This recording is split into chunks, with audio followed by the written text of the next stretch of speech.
भगवान शंकराचार्य के बाद के 4 शंकराचार्यों ने जब देखा कि खानदानी क्षत्रिय दिशाहीन हो गए हैं, सनातन मान बिंदुओं की रक्षा के लिए उन्होंने नागा सैनिक को उद्भाषित किया।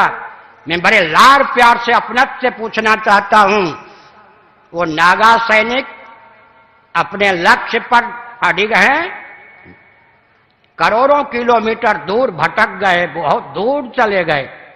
अब भटकने का ज्ञान होने पर भी सही मार्ग पर आना नहीं चाहते। एक हमारे सैनिक कौन, खानदानी क्षत्रिय तो दिशाहीन हो गए, वैकल्पिक क्षत्रिय के रूप में मान 4 शंकराचार्यों ने अखाड़ा परिषद नागा सैनिक को उद्भाषित किया।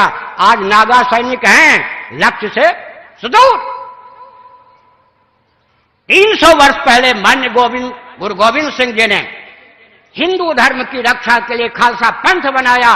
आज लाखों की संख्या में विश्व में सिख हैं, सैनिक हैं, लेकिन सनातन मान बिंदु की रक्षा के लिए नहीं है।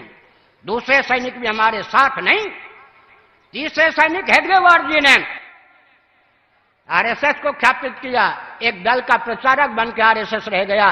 तीनों सैनिक रहने पर भी हमारे किस काम के, सनातन मान बिंदु की रक्षा के लिए तीनों सैनिकों में किस सैनिक का उपयोग और विनियोग हो रहा है? मैं क्रांतिकारी दृष्टि से बोलता हूं।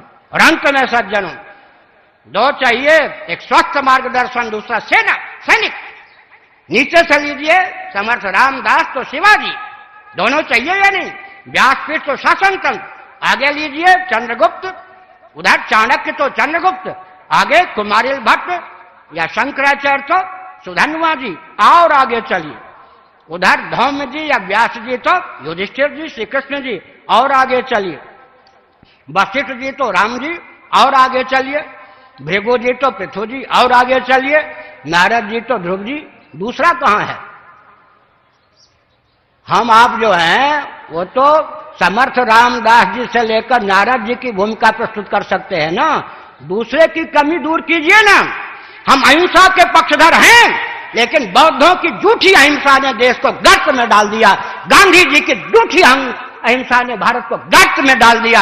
हम छात्र सेना, छात्र संघ के समय छात्र बल के पक्षधर हैं। अरे राजनीति का अर्थ होता है छात्र धर्म।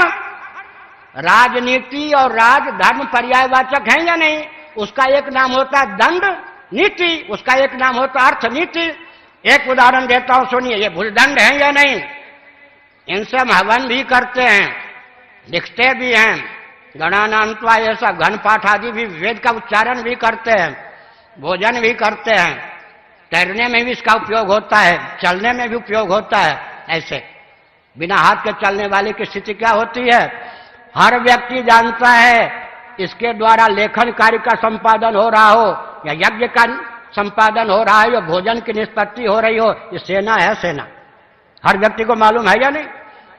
ज्यादा उधर किया तो ये चांटे का रूप धारण कर सकता है, और ज्यादा किया तो मुष्टिका का रूप धारण कर सकता है, और कहीं अठलाए तो तीर धनुष को धारण कर सकता है, और कहीं मचल गए तो गन को धारण कर सकता है, रिवॉल्वर को धारण कर सकता है।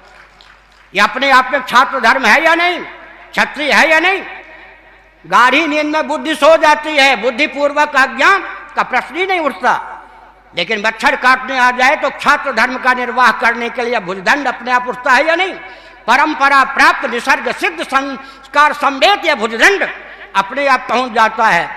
मच्छर चपेट में आ जाए तो उसका कचूमर निकल जाता है, और भाग जाए तो कम से कम इसके द्वारा खुजला लेते हैं। छात्र धर्म चाहिए। राजस्थानियों, महाराणा प्रताप का आदर्श चाहिए। छात्र धर्म का विलोप करके गांधी जी वाली अहिंसा, जिस अहिंसा के गर्भ से खून की नदी बह गई, उस अहिंसा के द्वारा हमारा कल्याण नहीं हो सकता। हम मान बिंदु की रक्षा नहीं कर सकते। हमको छात्र धर्म चाहिए, छात्र धर्म चाहिए। राजधर्म का अर्थ होता है, राजनीति का अर्थ होता है राजधर्म, राजधर्म का होता है छात्र धर्म। इसीलिए क्षत्रिय चाहिए, लेकिन सबकी रक्षा की भावना से।